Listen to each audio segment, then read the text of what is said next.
Paul, why do you think people are so blasé about their diabetes? I think it's just because diabetes is so common now, Peter. We've got 1.7 million Australians who live with type 2 diabetes. And it's not so much the diabetes itself, it's the complications of diabetes, isn't it?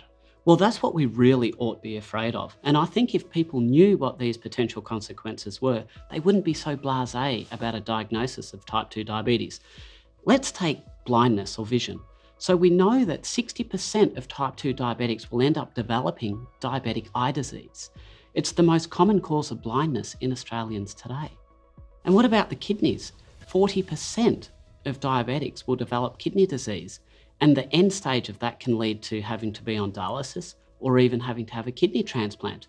Or what about non-healing ulcers, these festering wounds on people's feet? Well, 25% of diabetics at some point in time will develop an ulcer. And if that ulcer doesn't heal and becomes infected, that can end up having to lead to an amputation either of a toe or of the whole foot. I mean, the consequences are really quite serious. And double the risk of heart disease?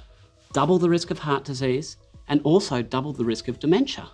Scary. I think people are really scared about dementia. I mean, Alzheimer's disease is called type 3 diabetes, such as the link between dementia and diabetes. And it's not hard to understand why, because the brain's only 2% of the body's weight, but it uses 20% of the body's energy.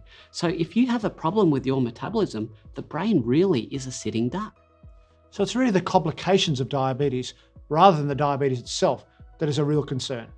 I think if people knew what those consequences were, nobody would be blasé about type 2 diabetes. For more information, jump onto our Defeat Diabetes app and explore our lessons, masterclasses and recipes.